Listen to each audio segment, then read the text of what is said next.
What is choroid plexus? Choroid plexus is a specialized tissue that is responsible for producing cerebrospinal fluid CSF in the vertebrate brain. It also acts as a blood CSF barrier, keeping the blood and CSF separated.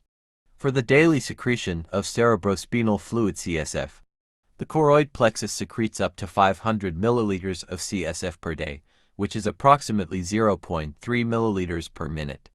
This continuous production ensures a steady supply and circulation of CSF within the ventricles of the brain. Now we go to the picture on the right side. The brain is composed of 3 layers of meninges known as the dura mater, arachnoid mater, and the pia mater. The choroid plexus resides in the innermost layer of the meninges pia mater, which is in close contact with the cerebral cortex and spinal cord.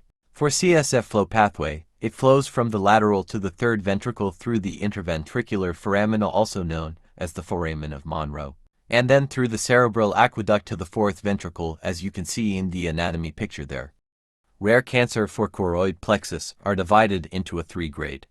The grade 1 consists of choroid plexus papilloma CPP. These are benign, meaning they are non-cancerous. The tumor cells in CPP grow slowly, so they don't spread to other parts of the body and are generally less aggressive. The grade 2 consists of atypical choroid plexus papilloma AP. These are mid-grade tumors, which are still benign but a bit more concerning than grade I. They grow a little faster, and there's a higher chance they might come back in the same spot after being removed. The grade 3 consists of choroid plexus carcinoma CPC. These are malignant, meaning they are cancerous. CPC tumors grow quickly and are more likely to spread to other parts of the central nervous system CNS, making them more dangerous. For your information, the choroid plexus tumor usually have irregular borders and have a cauliflower-like appearance. Let's continue by exploring the cellular structure of the choroid plexus. As you can see in the diagram, we are going to focus on 2 cells, which are choroid plexus epithelial cells and fenestrated capillaries. First, the choroid plexus epithelial layer, which is the outermost layer. This layer consists of cuboidal epithelial cells that are connected by tight junctions that will form the blood CSF barrier. Other than that, these epithelial cells also actively secrete the cerebrospinal fluid, or CSF, into the ventricles of the brain. Next, we see the fenestrated capillaries. The capillaries within the choroid plexus are fenestrated, meaning they have small pores that allow plasma to leak out. These small openings facilitate the movement of water, ions, and nutrients from the blood into the surrounding stroma for CSF production. So, this cellular structure ensures the choroid plexus can produce and regulate CSF efficiently while maintaining a protective barrier for the brain. Functions of the choroid plexus. Now that we understand the structure, let's move on to the functions of the choroid plexus. One of its primary functions is CSF production. The choroid plexus produces about 500 milliliters of cerebrospinal fluid every day, replenishing the entire supply every 6 to 8 hours. This means it continuously makes new CSF to replace the old fluid that gets absorbed or removed by the body. This fluid will cushion the brain from trauma, delivers essential nutrients, and removes waste products. Another key function is forming the blood CSF barrier. Choroid plexus act as protective mechanism for the internal environment of brain. On the right, you can see a comparison of 3 structures: regular vessels, the blood-brain barrier, and the blood CSF barrier. The blood CSF barrier, formed by the tight junctions of choroid plexus epithelial cells, ensures that only specific molecules can enter the cerebrospinal fluid. Method of CSF collection and normal CSF appearance. Cerebrospinal fluid, or CSF, is a clear and colorless liquid that surrounds and protects the brain and spinal cord. To analyze CSF, a common procedure known as lumbar puncture is performed. In this method, a needle is carefully inserted between the lumbar vertebrae to collect a sample from the spinal canal. Under normal conditions, CSF should appear clear and colorless, free from any cloudiness or discoloration. Its cell count is minimal, meaning it contains very few white blood cells and no red blood cells.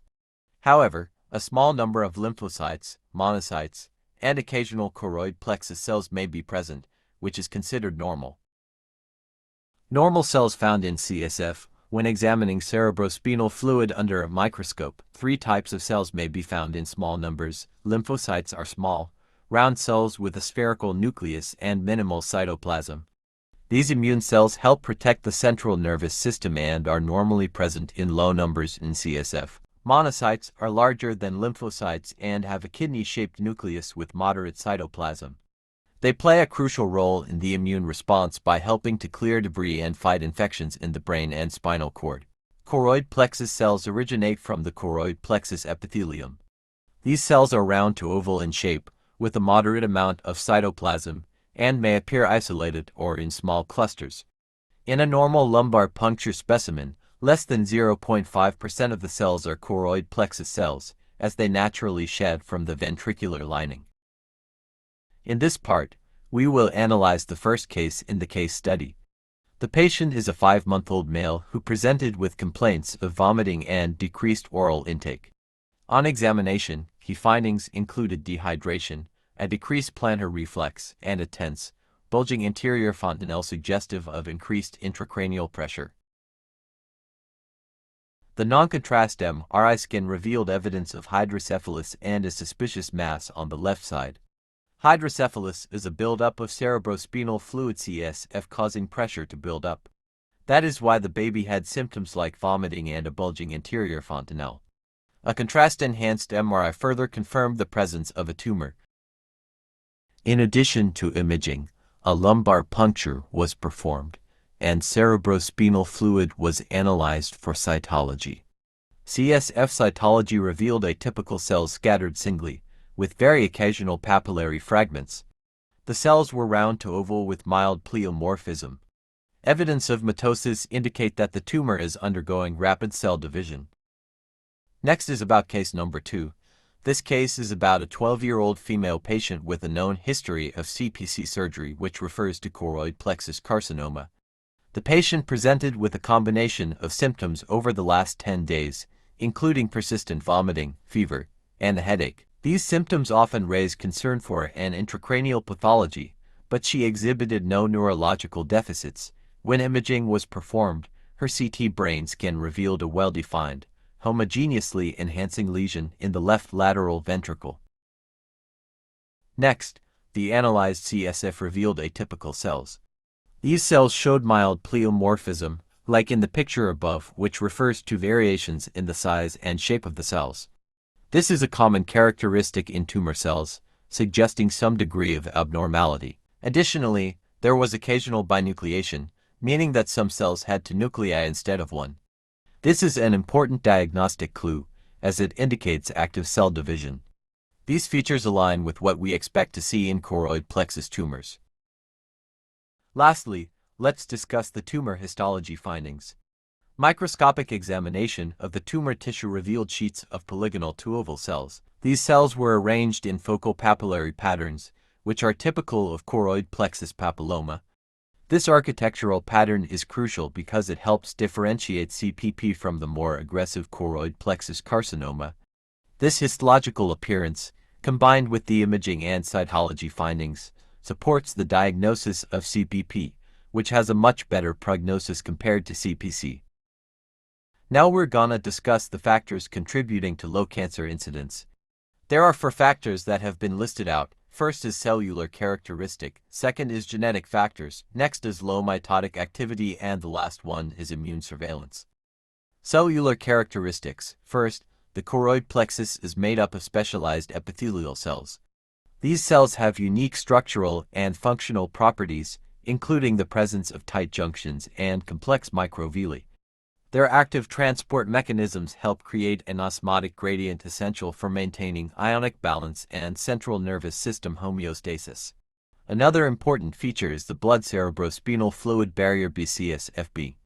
This barrier is formed by tight junctions between epithelial cells, selectively controlling what enters the CSF. It restricts harmful substances like toxins and pathogens and even protects the brain from carcinogens that could lead to malignant transformations. Now, let's talk about genetic factors. One major reason for the low cancer incidence in the choroid plexus is the rare occurrence of TP53 mutations. The TP53 gene is responsible for producing the tumor suppressor protein p53, While TP53 mutations are common in many cancers, they are rarely seen in choroid plexus tumors, reducing the likelihood of malignant transformation. Additionally, chromosomal alterations, such as aneuploidy, are observed in some choroid plexus tumors. However, these changes don't always lead to aggressive behavior. For example, benign tumors like choroid plexus papillomas (CPPS) may exhibit hyperdiploid karyotypes but remain non-cancerous. Next, we will talk about the other two factors that contribute to low cancer incidence, which is low mitotic activity and immune surveillance. First, we go through the low mitotic activity, cell division and mutation risk. The accumulation of genetic alterations during cell division is frequently the cause of cancer.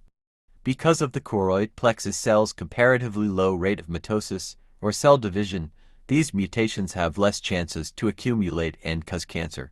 Next is increased repair time.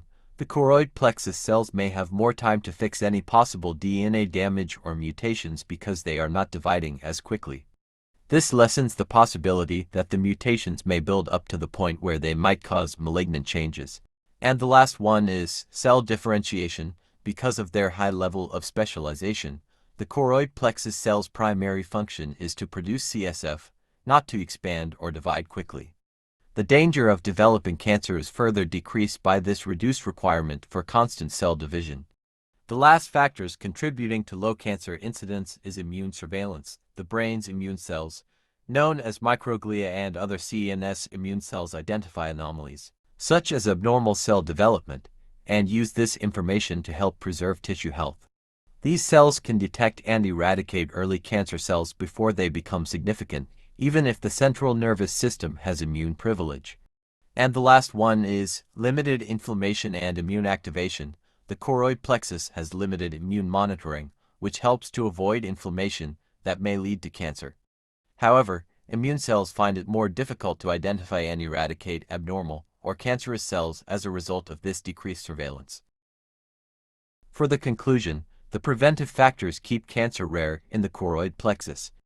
Other than that, the slow cell division means fewer mutations. The blood CSF barrier also protects against harmful substances. And lastly, choroid plexus cells form a structure that resists tumors.